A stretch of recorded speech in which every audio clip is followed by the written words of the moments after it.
Hello and good morning. Well, it's almost noontime, but it's still morning for me. As you can see from my photo posted above, or perhaps below, I haven't quite decided yet, I've been living mainly from the floor for the last 2 weeks. And this is quite draining, both physically and mentally, and everythingly, truthfully. And I'm slowly coming back up out of this acute period of high immobility. During this time, I've had to say no to a lot of things that needed to get done and things that I wanted to do. I've had to reschedule.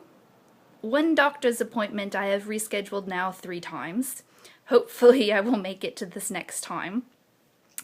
And I've had to really restart, going back to the basics of everything.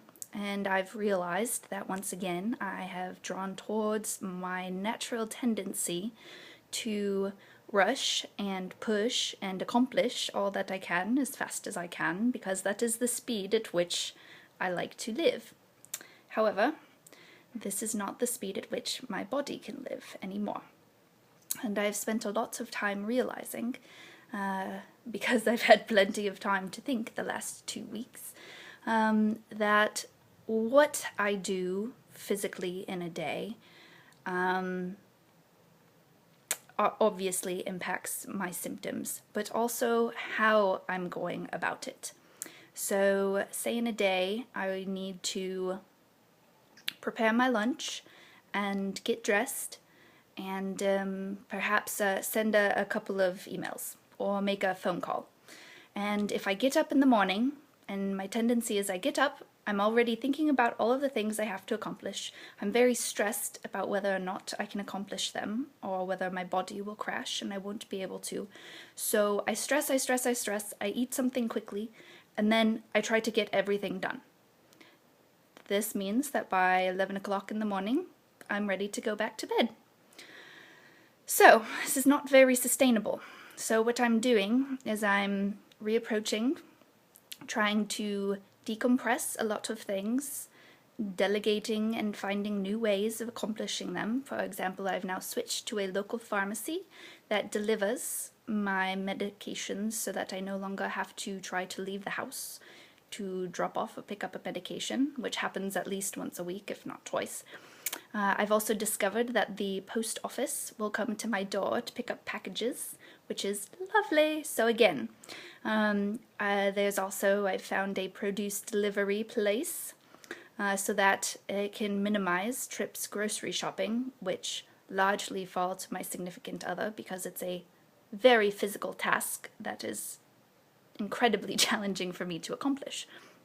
So that's one way of delegating, of reassessing the number of things that you are responsible for in a week and what you can truly accomplish, and discovering if there are new ways that someone else or a service can better meet your needs.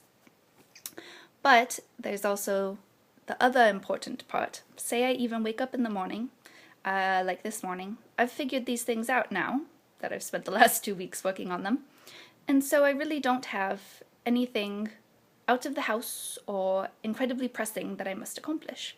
But yet I woke up this morning and I'm very stressed. So I know if I spend my morning completely in this stressed state, anything that I do, whether it's exercise, watching TV, preparing food, anything that I do, if I do it in this stress state, I'm most likely going to hurt myself.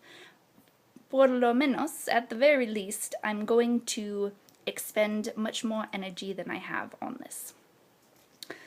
So, I have set a number of reminders on my phone that draw me back to this present moment, and I'm going to use them as reminders to check in with my body, check in with my brain, to see if I've switched on to autopilot and am running from one task to the next. And to do a few minutes of deep breathing, which helps to reset the fight or flight response that gets triggered from chronic pain at least. I believe also chronic fatigue has the capacity to do this, but I'm not a medical scientist. So anyways, I am realizing this and am trying to learn new ways how to live. So I think this is an important thing to focus on, and of course the most challenging to try to address. But anyways, this is my hope for myself. I continue to have periods of relapse and remission in terms of stress management, as will this illness. And one way that I know that this is one way that I know that I'm improving. For example, it's really easy to get discouraged and think that I haven't made any progress, especially when I have a period like this where it's 2 weeks and nothing I can do makes it better. Well, look at this. I moved several months ago, like 2 months ago, and there are still boxes that have not yet been unpacked. Who I was even 1 year ago, despite the fact that I was still dealing exactly with these same symptoms, I would have unpacked all those boxes in the first week, and I would have spent 2 months completely obliterated. So, progress, progress. Again, this morning, I recently ordered a new yoga DVD done by a yoga therapist who specializes in fibromyalgia. Very excited about it.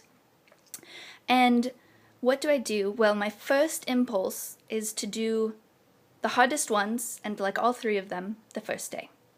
But I caught myself, and instead I have followed her instructions to start at the beginning and try, at the most, 1 a day.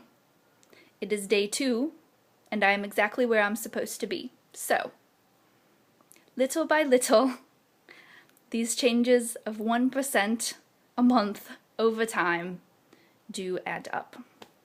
So, just wanted to say hello. It's been a while. I have been laid up on the floor. But I think it is an important time that I have needed to take for reflection. So, here we go. When I'm having a quiet period, that's what's happening. And hopefully I can put it to some good use and try to delay the amount of time until I am stuck on the floor again for 2 weeks. Here's to hoping. Ta-ta, cheerios.